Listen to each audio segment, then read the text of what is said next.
ഹൗസിലങ്ങനെ ഗംഭീരമായ ഓണസദ്യയൊക്കെ കഴിഞ്ഞ് എല്ലാവരും പരസ്പരം അങ്ങോട്ടും ഇങ്ങോട്ടും ഓരോ കാര്യങ്ങൾ പറഞ്ഞിരിക്കുമ്പോൾ അനീഷ് ഒറ്റയ്ക്ക് ഇരിക്കുന്നു. അപ്പോൾ ജിസേൽ അനീഷിൻ്റെ അടുത്ത് വന്നിട്ട് പറയുന്നു, അനീഷേ, നമുക്ക് നല്ല സുഹൃത്തുക്കളാകാം, ഇത് കഴിഞ്ഞ് പോയാലും നമുക്ക് എപ്പോഴും ഒരു കോണ്ടാക്റ്റ് ഉണ്ടാവണം. അപ്പോൾ അനീഷ് പറഞ്ഞില്ല. അനീഷിൻ്റെ ഒരു സ്വഭാവം അങ്ങനെയാണല്ലോ, ഒറ്റയടിക്ക് അങ്ങ് പറയും ഇല്ല, മുന്നോട്ട് ഇവിടെ നിന്ന് പോയി കഴിഞ്ഞാൽ നിങ്ങളും ആരുമായിട്ടും ഞാനൊരു കോണ്ടാക്റ്റ് ഉണ്ടാവില്ല.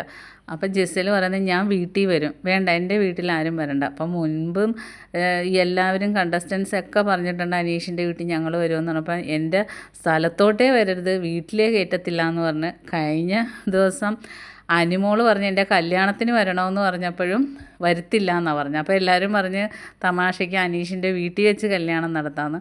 അപ്പോൾ ഇപ്പോൾ ജെസ്സിലിനോടും അത് തന്നെ പറയുന്നത്, എൻ്റെ വീട്ടിൽ ആരും വരണ്ട, ഇത് കഴിഞ്ഞാൽ നമ്മൾ തമ്മിലൊരു കോണ്ടാക്റ്റും ഉണ്ടാവത്തില്ല എന്ന് പറയുന്നു.